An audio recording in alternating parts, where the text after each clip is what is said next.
அனைவருக்கும் வணக்கம்.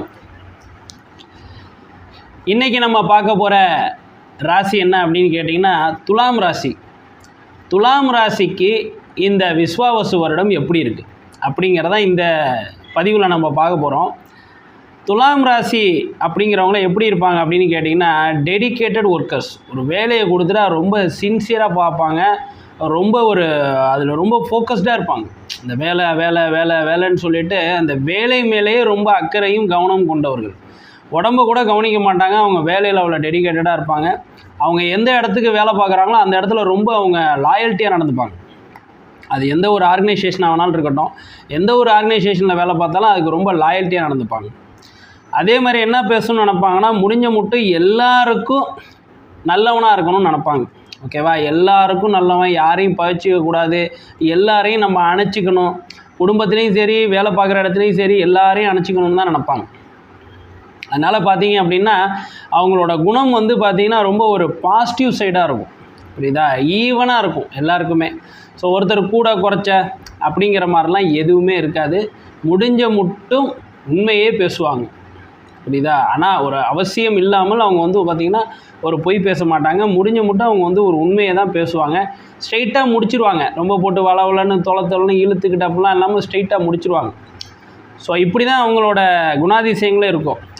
சில நேரங்களில் அவங்களோட குணாதிசயங்கள் என்ன ஆயிருன்னா, ரொம்ப இந்த விஷயத்தை கவனிக்கிறேன்னு சொல்லிட்டு எல்லாருக்கும் நல்லவன் கெட்டவன் ஆயிடுவான், இல்லை எல்லாருக்கும் நல்லவன் தன்னை இழந்துருவான். புரியுது அவங்களுக்கு? அந்த கண்டிஷனில் என்ன ஆயிடுவாங்க அப்படின்னு கேட்டிங்கன்னா, இவங்க ஒருத்தரை விட்டு கொடுக்க முடியாமல் பார்த்தீங்கன்னா ஒரு காலகட்டத்தில் எல்லாருக்குமே இவங்க எதிரி ஆயிடுவாங்க. இது ஒரு மைனஸ். இவங்க நல்லது செஞ்சவங்களும் பார்த்தீங்கன்னா இவங்கள தப்பாக புரிஞ்சுப்பாங்க. மேலும் என்ன பண்ணுவாங்க அப்படின்னு கேட்டிங்கன்னா, இவங்க எப்பயுமே பொதுவாக தான் நடந்துப்பாங்க. பட் தனக்கு ஒரு விஷயம் பிரச்சனை ஆக போகுதுன்னு தெரிஞ்சிச்சுன்னா என்ன பண்ணிடுவாங்கன்னா சைலண்ட்டாக ஒதுங்கிடுவாங்க. இவங்க அதில் இன்வால்வ் ஆக மாட்டாங்க. பொதுவாகவே ஒரு இடம் பிரச்சனை ஆக போகுது அப்படின்னாலே அதில் ரொம்ப பெருசாக இன்வால்வ் ஆகிக்க மாட்டாங்க. அப்படியே பட்டும் படாத மாதிரி அப்படியே நவுந்து போயிடுவாங்க. அது இவங்க எது கெடுதல் நினச்சி பண்ணியிருக்க மாட்டாங்க. ஆனால் மற்றவங்க என்ன நினச்சிக்குவாங்கன்னா, இந்த துலா ராசிக்காரங்களை இவன் தான் ஏதோ பண்ணியிருக்கா, இவன் தான் இந்த பிரச்சனைக்கே காரணமாக இருந்திருக்காங்கிற மாதிரி பழி பார்த்திங்கன்னா உங்கள் ராசி மேலே விழுந்துடும், உங்கள் மேலே விழுந்துடும். ஸோ இதுதான் இந்த துலா ராசியோட ஜெண்டர் இருக்கக்கூடியது. துலா ராசியை பற்றி விரிவாக அவங்க எப்படி குணாதிசயங்கள் இருக்கும், அதை எப்படியெல்லாம் சரி பண்ணிக்கணுங்கிறத நான் ஒரு தனி வீடியோ ஒன்று போடுறேன். ஸோ அந்த இதெல்லாம் செய்யும்போது உங்களுக்கு இந்த பிரச்சனைகள் வராமல் இருக்கும். சரி, இப்போ இந்த துலா ராசிக்குள்ளே என்னென்ன நட்சத்திரங்கள் இருக்குது அப்படின்னு கேட்டிங்கன்னா, சித்திரை 3ஆம் பாதம் 4ஆம் பாதம், சுவாதி 1 2 3 4, விசாகம் 1 2 3, மொத்தம் 9 பாதம் சேர்ந்தது ஒரு ராசி. இந்த 3 நட்சத்திரம் சேர்ந்தது ஒரு ராசி. ஸோ அப்போ இந்த 3 நட்சத்திரம் இந்த பாதத்தில் உள்ளவங்க மட்டும்தான் துலா ராசியில் வருவாங்க. துலா ராசியில் 2 விஷயம் நடக்கும். ஒன்று பார்த்திங்கன்னா சூரியன் நீச்சமாவார். சூரியன் தான் எல்லாத்துக்குமே ஆதிபூர்வமான ஒரு கிரகங்களை பொறுத்தளவுக்கு அவர் நீச்சமாயிருவார். சனீஸ்வர பகவான் உச்சமாயிருவார். யார் வீட்டில்? துலாம் வீட்டில் உச்சமாவார். துலாம் யாரோட வீடு? சுக்கிரனோட வீடு. ஸோ சுக்கிரனோட வீடான துலாமில் சூரியன் நீச்சமும் சனி பகவான் உச்சமும் ஆகக்கூடியது. ஓகேவா? அதனால தான் அந்த சுயநலம் எப்பயாவது லைட்டாக எட்டி பார்த்து உங்களுக்கு கெட்ட பேர் வாங்கி கொடுத்துறது. ஏன்னா சனி பகவான் என்ன பண்ணுவாங்கன்னா கர்மாதிபதி. அவர் எப்படிப்பட்ட கர்மாதிபதினா, தனக்கு மிஞ்சி தான் தானமும் தர்மங்கிற மாதிரி உள்ள கர்மாதிபதி. அடுத்தவங்களை கெடுத்து வாழணுங்கிறது அவரோட எண்ணம் கிடையாது, கெடுக்கக்கூடாதுங்கிறது தான் அவரோட எண்ணம். அதனால் இவங்க யாரும் கெடுக்கணும்னு நினைக்க மாட்டாங்க. ஆனால் தனக்கு உள்ளே அதை என்ன பண்ணிக்குவாங்க அப்படின்னு கேட்டிங்கன்னா, ரொம்ப அது ஒரு மாதிரி சீரியஸாக எடுத்துக்கிட்டு அதை பண்ணுவாங்க. அப்போ அவங்களுக்கு கொஞ்சம் கெட்ட பேர் வந்துடும். அதுக்கு காரணம் சனி பகவான் அங்கே உச்சமாகிறது, பத்தாவதுக்கு சூரியன் நீச்சமாகிறதுக்கும் அந்த பிரச்சனை வர்றதுக்கு மனசுக்குள்ளே திடீர்னு ஒரு அலைப்பாயறதுக்கு காரணமாகிறது அந்த சூரியன் நீச்சமாகிறது ஒரு காரணம். இந்த 3 நட்சத்திரத்தில் எந்த நட்சத்திரம் ரொம்ப நல்லாயிருக்கும் அப்படின்னு அந்த வகைப்படுத்துதல் பார்க்குற வகையில், சித்திரை நட்சத்திரம் யாரோட நட்சத்திரம்னா செவ்வாயோட நட்சத்திரம். செவ்வாயோட நட்சத்திரம் எங்கே இருக்குது? சுக்கிரனோட வீட்டில் இருக்குது. ஓகேவா? ஸோ அது ஓரளவுக்கு நிதானமாக இருக்கும், ஒன்றும் பிரச்சனை கிடையாது. அடுத்தது சுவாதி நட்சத்திரம். சுவாதி எப்படி இருக்கும் அப்படின்னு கேட்டிங்கன்னா, சுவாதி ராகுவோட நட்சத்திரம். அப்போ சுவாதி ஆட்டோமேட்டிக்காக எப்படி இருக்கும் அப்படின்னு கேட்டிங்கன்னா ரொம்ப நல்லாவே இருக்கும். ஏன் அப்படின்னு கேட்டிங்கன்னா, சுக்கிரனோட வீடு. சுக்கிரன் ராகுவுக்கு குரு. புரியுதா? ராகுவும் கேதுவும் அசுரர்கள். அசுரகுரு யாருன்னு கேட்டிங்கன்னா சுக்கிரன்.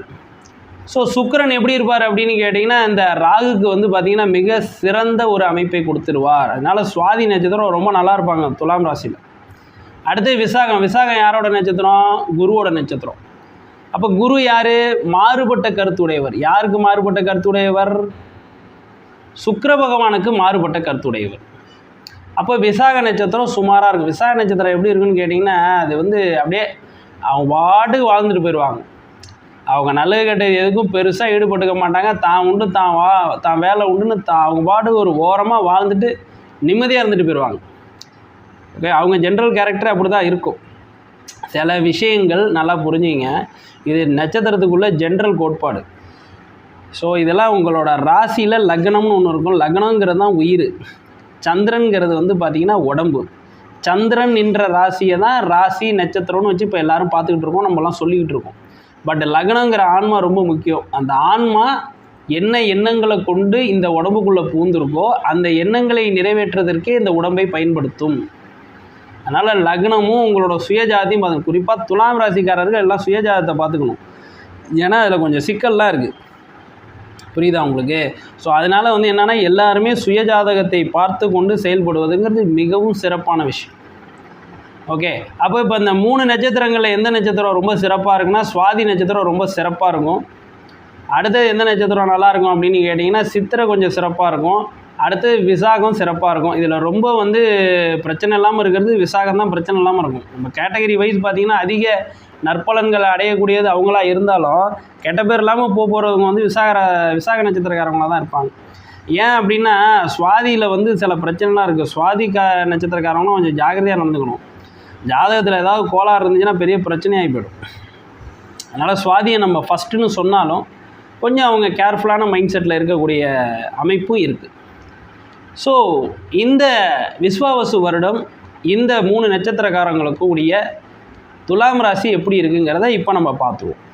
இப்போ முதல்ல பார்க்குறது ராகு கேது. எப்பா முதல்ல உங்களுக்கு ஒரு பிரச்சனை முடிஞ்சிச்சு. என்ன பிரச்சனை அப்படின்னு கேட்டிங்கன்னா 12ல் இருந்த கேது போயிட்டார், 11க்கு போயிட்டார். கேது என்ன பண்ணிட்டு இருந்தாருன்னா உங்களை ராத்திரி தூங்க விடலை.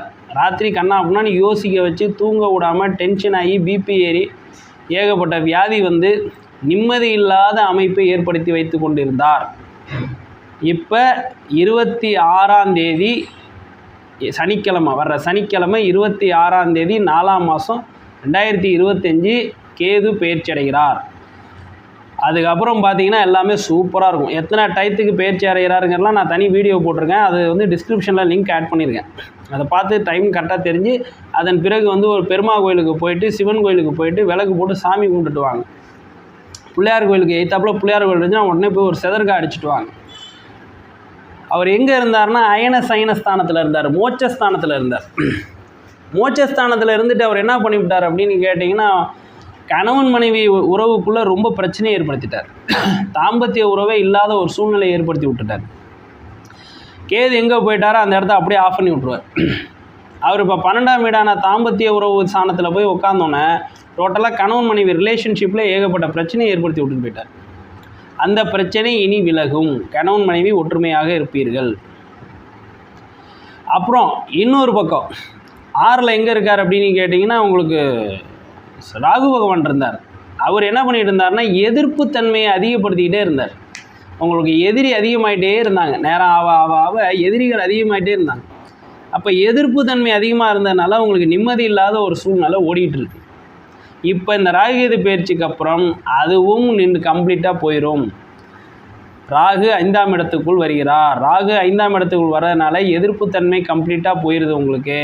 ஆனால் உங்களுக்கு குழந்தை இல்லாதவர்கள் குழந்தை பிறக்கலாம். நிறைய பேர் சொல்லுவாங்க 5ல் ராகு இருந்துச்சு அப்படின்னா குழந்தை பிறக்காது அப்படிம்பாங்க. அப்படிலாம் கிடையாது. ராகு இருந்தால் ஆம்பளை பிள்ளை பிறக்கும். புரியுதா? கேது இருந்தால் தான் தடைப்பட்டு குழந்தை பிறக்கும். அதுவும் பொதுவாக கேது இருக்கும்போது குழந்தை பிறக்கிறது கொஞ்சம் கஷ்டம். அப்படியே பிறந்தாலும் வீட்டில் அகால மரணம் அடைந்த பெண்கள் பிறக்கிறதுக்கான அதிக வாய்ப்பு இருக்குது. பட் ராகு இருந்தால் எந்த பிரச்சனையும் இல்லை, ஆண் குழந்தை பிறக்கும். உங்கள் பாட்டனாரே பிள்ளையாக பிறக்கிறதுக்கு வாய்ப்பு இருக்குது. புரியுதுங்களா? ஸோ அந்த மாதிரியான அமைப்பு கொண்டது தான் வந்து பார்த்திங்கன்னா இந்த 5ல் வரக்கூடிய ராகு. ஆனால் அதே நேரத்தில் சில சிக்கல்களையும் ஏற்படுத்துவார், கொஞ்சம் பண விரயத்தையும் ஏற்படுத்துவார். ப்ளஸ் வந்து இந்த குலதெய்வத்தில் பூர்வீக இடத்துல கொஞ்சம் சிக்கல்களை ஏற்படுத்தி அப்புறம் அதை சரி பண்ணுவார். ஏன்னா அங்கே குரு பார்வைப்படுது, கூட சனி பகவான் இருக்கார். ஸோ அதனால் அதெல்லாம் சரி பண்ணி விடுவார். இதெல்லாமே ஒரு மாதிரி குழப்பமாக போய் சரி பண்ணி விட்ருவார். நீங்கள் இந்த ராகுகால காளிக்கு போய் விளக்கு போடுறது மூலியமாகவோ துர்க்கைக்கு விளக்கு போடுறது மூலியமாகவோ இந்த பிரச்சனையை நீங்கள் சரி பண்ணிக்க முடியும். ராகுவால் ஏற்படக்கூடிய பிரச்சனையை சரி பண்ணிக்க முடியும். அப்புறம் குரு பயிற்சி. குரு பயிற்சி எப்படி இருக்குது அப்படின்னு கேட்டிங்கன்னா உங்களுக்கு ரொம்ப சாதகமாகவே இருக்குது. அதாவது எந்த வகையில் சாதகம் அப்படின்னு கேட்டிங்கன்னா குரு பார்க்குற வகையில் சாதகம். குரு இருக்கிற இடத்த சோதிப்பார், பார்க்குற இடத்த நல்லா வச்சுப்பார். பார்க்குற இடத்தின் காரகத்துவத்தை வைத்து இருக்கிற இடத்த சரி செய்வார். இதுதான் குருவோட பேசிக்கான அமைப்பு.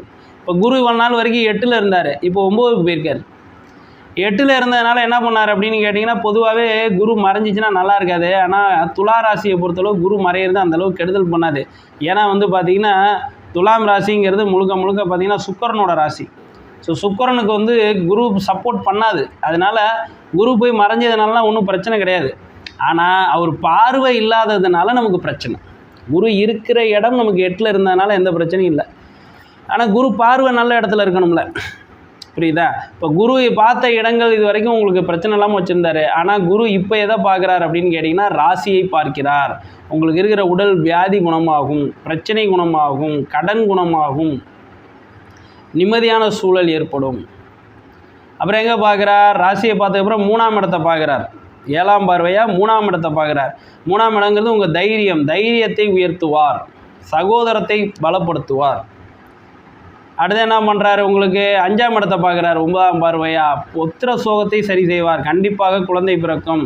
குழந்தைகள் ஏற்கனவே பிறந்த குழந்தைகள் பிரச்சனையாக இருக்குன்னா அதெல்லாம் சரி செய்வார். இன்னும் கொஞ்சம் நாளாகும். சனி பயிற்சி ஆனால் தான் அந்த குழந்தைகள் ஏற்கனவே இருக்கலாம் பிரச்சனை போகும்.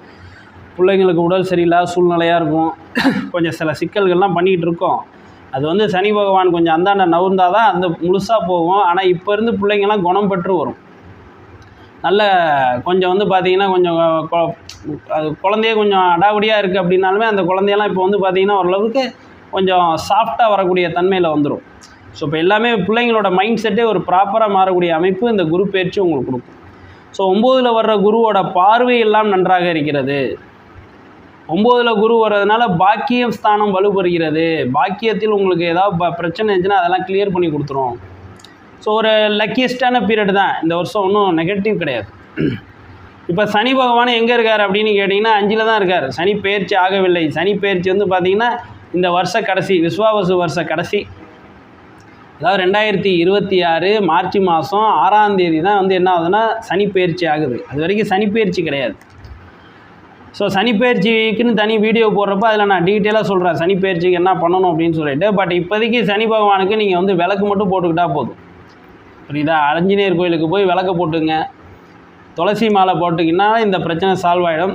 ஒன்றும் சனி பகவான் பிரச்சனை பண்ண மாட்டார். 5ஆம் இடத்துல இருக்கிற சனி பகவான் ஒன்றும் பிரச்சனை பண்ண மாட்டார். ஒன்றும் ப்ராப்ளமும் கிடையாது. உங்களுக்கு 5ஆம் அதிபதி தான் 5ல் இருக்கார். பிரச்சனை கிடையாது, நிம்மதியாக இருக்கலாம். சார் இந்த 3-4 கிரகம் மட்டும்தான் முக்கியமாக இந்த வருஷத்தில், மற்ற கிரகம்லாம் முக்கியம் இல்லையானா எல்லா கிரகமும் முக்கியம்தான். எல்லா கிரகமும் சமபலம் கொண்டது தான். எதுவும் கூட குறைச்ச கொண்டதெல்லாம் கிடையவே கிடையாது. இது ஒரு வருஷத்தில் காட்டுதுன்னா அது ஒரு மாதத்தில் காட்டிடும், அவ்வளோதான் வித்தியாசம். அதோட பெயர்ச்சியை பொறுத்து தான். ஆனால் ராஜகிரகங்கள் ரொம்ப நாளி பயணிக்கும் பொழுது அதோட கட்டுப்பாட்டில் நம்ம இருக்கிறதுனால இந்த ராஜகிரகங்களை பற்றி நம்ம பேசுகிறோம். மற்ற கிரகங்கள்லாம் 30 நாள் 45 நாளில் பேர்ந்துடும். ஓகேவா? இப்போ ஒவ்வொருத்தருக்கும் எந்த கிரகம் ரொம்ப முக்கியம்னா தன்னோட ராசிநாதர் ரொம்ப முக்கியம். இப்போ துலா ராசி எடுத்துக்கிட்டிங்க அப்படின்னா சுக்கிர பகவான் ரொம்ப முக்கியம், புரியுதா உங்களுக்கு? இப்போ சுக்கிரன் பயிற்சி எப்படி இருக்குது அப்படிங்கிறத நம்ம பார்த்துட்டு வரணும். 1.5 மாதத்துக்கு ஒரு முறை பயிற்சி ஆகிட்டு இருப்பார் சுக்கிர பகவான். அதை நீங்கள் கவனிச்சிக்கிட்டே வரணும். அதுக்கெல்லாம் நான் இந்த தினசுத்தி படலாம் போடுவேன், டெய்லி வீடியோஸ் போடும்போது அதில் நான் டீட்டெயிலாக ஒவ்வொரு நாள் சொல்லிட்டு வருவேன் எப்படி இருக்குது அப்படின்னு சொல்லிட்டு. அதனால் எல்லா கிரகமும் முக்கியம்தான். ஆனால் மெயினாக இந்த கிரகங்களை நீங்கள் ஒரு நல்ல அமைப்பில் நீங்கள் ஏற்படுத்தி வச்சுக்கிட்டீங்க, சாகசமாக உங்களுக்கு ஃபேவராக செஞ்சு வச்சுக்கிட்டீங்க அப்படின்னா உங்களுக்கு பெரிய பிரச்சனைகள் எதுவும் வராது. இதுதான் இதில் இருக்கக்கூடிய முக்கியமான விஷயம். அதேமாரி திருமணத்தை பொறுத்தளவு சூப்பராக இருக்குது. துலாம் ராசிக்காரர்கள் திருமணம் செய்யலாம். துலாம் ராசிக்காரர்களுக்கு எந்த பிரச்சனையும் இல்லை, புரியுதா? அதே மாதிரி துலாம் ராசிக்காரர்களுக்கு குழந்தை பிறப்பதிலும் எந்த பிரச்சனையும் இல்லை. சிறு சிறு தடங்கள் ஏற்பட்டு பிறக்குமே தவிர்த்து நல்ல குழந்தைகளே பிறக்கும். ஆண் குழந்தைகள் பிறக்கிறதுக்கு வாய்ப்புகள் அதிகமாக இருக்குது. குருவை பொறுத்த அளவுக்கு நீங்கள் ஆலங்குடிக்கு போய் நீங்கள் அர்ச்சனை பண்ணிக்கிறது இல்லை அங்கே இருக்கிற தோஷ நிவர்த்தி பரிகாரம் செஞ்சுக்கிறது ரொம்ப நல்லது. ஏன்னா 9ல் குரு வர்றது அந்த அளவுக்கு உங்களுக்கு சில டிஸ்டர்பன்ஸ் கொடுக்கறதுக்கு வாய்ப்பு இருக்குது. புரியுதா? ஸோ அதனால் அதை நீங்கள் போய் சரி பண்ணிக்கிறது ரொம்ப நல்லது. ஏன்னா உங்களுக்கு சுக்கிரன் தான் ராசி அதிபதி. அதனால் அதை கொஞ்சம் நீங்கள் சரி பண்ணிப்பது இன்னும் சிறப்பை கொடுக்கும். பெண்கள் பொதுவாகவே வந்து பார்த்திங்கன்னா இந்த துலாம் ராசிக்காரர்கள்லாம் கொஞ்சம் சாஃப்ட் நேச்சர் தான் இருப்பாங்க. சம்வாட் ஏதாவது அவங்களோட பிறப்பு ஜாதகத்தில் ஏதாவது கிரகங்கள் இதாக இருந்து அவங்க விர்லண்ட்டாக இருந்தால் தானே தவிர்த்து பொதுவாகவே வந்து அவங்க சாஃப்ட் நேச்சரில் தான் இருப்பாங்க. அதுலேயும் பெண்கள் வந்து பார்த்திங்க அப்படின்னா கொஞ்சம் சாஃப்டாக தான் இருப்பாங்க. ஆனால் என்னென்னா மனசுக்குள்ளே இருக்கிறத வெளியில் சொல்லவே மாட்டாங்க. துலாம் ராசிக்காரர்கள் மனசுக்குள்ளே ஒன்று வச்சுப்பாங்க, வெளியில் ஒன்று பேசிகிட்டு இருப்பாங்க. இது வந்து ஒரு பெரிய மைனஸ் உங்களை பொறுத்தளவுக்கு. அதை நீங்கள் வந்து மாற்றிக்க முயற்சி பண்ணணும். ஓகேவா? அதை மாற்றிக்கிட்டீங்க அப்படின்னு கேட்டிங்கன்னா மேல் ஆர் ஃபீமேல் எஸ்பெஷலி பெண்கள் வந்து பார்த்திங்கன்னா கொஞ்சம் ஃப்ரீ ஆகலாம். இல்லைன்னா உங்களுக்கு உடலுக்குள்ளேயே இருந்து ஏதாவது வந்து அது ஒரு நோயாக வெளியில் காட்டும். ஸோ அதனால் மனசுக்குள்ளே வச்சுக்காமல் கொஞ்சம் ஃப்ரீயாக பழகுவதன் மூலம் கொஞ்சம் வாழ்க்கை இன்னும் சிறப்பாக இருக்கிறதுக்கு வழிகள் நிறையா இருக்குது. மேலும் தொழிலை பற்றி சொல்லணும் அப்படின்னு கேட்டிங்கன்னா இந்த இன்வெஸ்ட்மெண்ட் பண்ணுறதுலாம் இந்த வருஷம் பண்ணலாம், ஒன்றும் பிரச்சனை கிடையாது. வெளிநாடுகள் வேலைக்கு போகிறது தாராளமாக போகலாம், எல்லாம் சக்ஸஸ்ஃபுல்லாக நடக்கும், விசாலாம் ப்ராப்பராக கிடைக்கும்.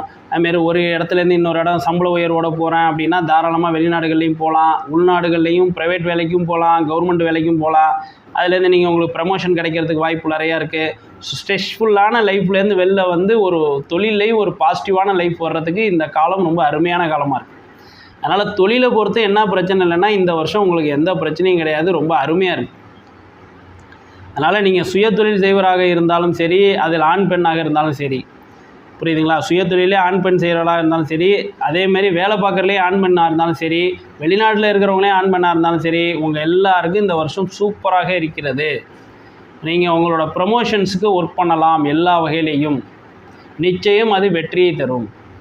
உங்களோட குலதெய்வ பூஜையும் பித்ருக்கு வந்து நீங்கள் தவசம் கொடுக்குறதையும் கரெக்டாக செய்கிற வகையில் இந்த வருஷம் உங்களுக்கு இருக்கிற தடையெல்லாம் நீங்கி எல்லாமே வெற்றியாக அமைஞ்சிடும். இப்படி இந்த விஸ்வாவசு வருடம் உங்களுக்கு நல்லா இருக்குது, எந்த குறையும் இல்லை. நீங்கள் இந்த பரிகாரம்லாம் செஞ்சு வந்து டெய்லி உங்களோட இஷ்ட தெய்வத்தையும் குலதெய்வத்தையும் வழிபடுறது மூலயமா 100% எல்லாம் நல்லது நடக்கும். மேற்கொண்டு எந்த ஒரு டவுட் இருந்தாலும் இந்த வீடியோவில் வந்து எனக்கு கமெண்ட் பண்ணுங்கள், அதை நான் உங்களுக்கு விளக்கம் கொடுக்குறேன். உங்கள் இந்த வருஷம் உங்கள் அனைவருக்கும் சிறப்பாக இருக்க வேண்டும் என்று எல்லாம் அல்ல கற்பக விநாயகரை வேண்டுகொள்கிறேன். நன்றி, வணக்கம்.